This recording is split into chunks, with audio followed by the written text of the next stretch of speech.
Reading 13. From the Psychological Commentaries on the Teachings of Gurdjieff and Ouspensky by Dr. Maurice Nicoll, Volume 1. Some thoughts on the war from the standpoint of the work. Part 2. Everything based on violence can only create violence. There is not a single school of real teaching that teaches violence. Even the schools of Hatha Yoga, such as the doubtful schools of Jiu-Jitsu, do not actually teach violence, but the method of overcoming violence. But this is often misunderstood, and there is very much in Hatha Yoga schools that is wrong and useless. Man, natural man, is based on violence, and that is why he conducts certain planetary influences in the particular way that produces war. The planetary influences are one thing, neither good nor evil. It is man's inner state that translates them into good or evil. Man must overcome violence in himself.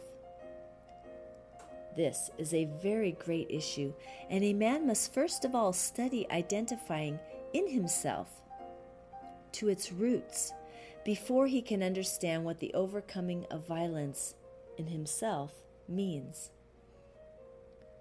War exists because man is based on violence. If he receives influences he does not know how to use and does not understand, owing to his defective and undeveloped apparatus of reception, he cannot deal with them, and so they pass into irritation, anger, or violence. Man is thus like a bad transmitter. He is evil because he transmits badly. If a man begins to deal with the small cycle of recurring events in his personal life more consciously and does not identify with some of them, he begins to be able to transform his life on a small scale. He transmits a little better and begins to be a little more free of the machinery of life, of the turning wheels surrounding him. If everyone did this, planetary influences acting on man would not so easily bring mankind to war. People could then resist war. When war comes, people find reasons for it and consent to it and feel almost as if they were willingly taking part in it. Whereas war, as a vast collective event, a vortex, has grasped them into its powerful influence and made them take part in it. But if necessity imposes itself on a man in this respect, even then he need not serve nature. He need not serve nature if he practices karma yoga. That is, if he does not identify with what he has to do and must do. But if he feels it is a fine thing to do what he is doing, he will identify and even go so far as to wish for rewards for his meritorious actions. To practice non-identifying can lead somewhere. To serve nature leads nowhere. There are no outer rewards for non-identifying. Everything a man does in regard to working on himself has no relation to the rewards of outer life. Only you know what you do in this respect. If called upon to do something as a good householder, a man must do what is expected of him as far as possible.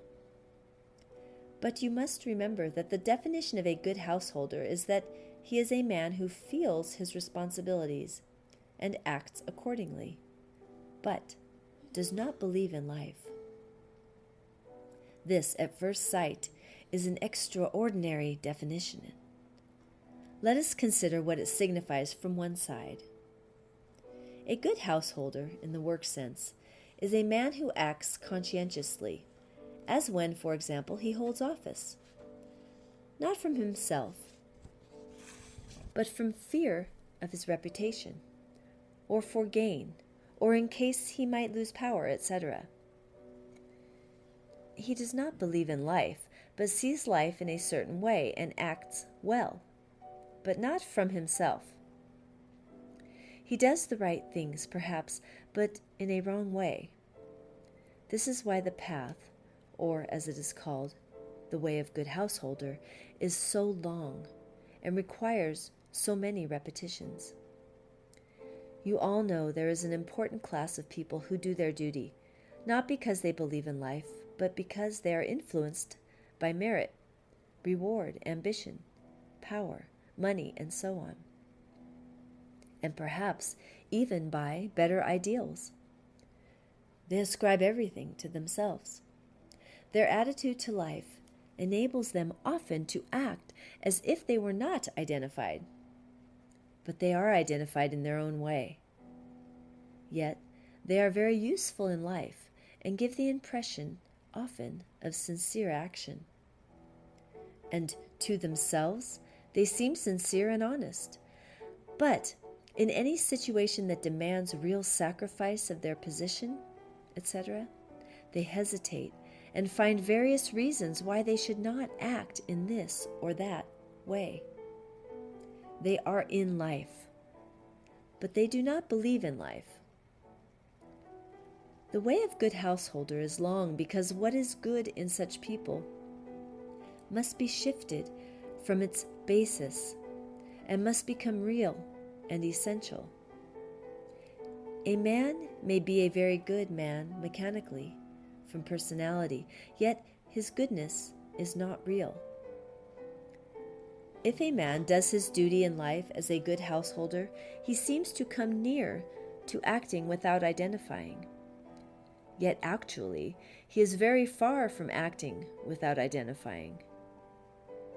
In the Gospels, Christ attacked the good householder especially when he attacked the Pharisees, and you must read for yourselves all that was said there about them and their meritoriousness.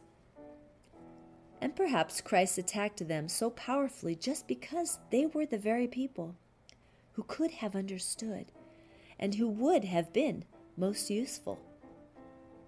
As you all know, this work attacks false personality because it is unreal. That is, because it cannot form the starting point of inner evolution.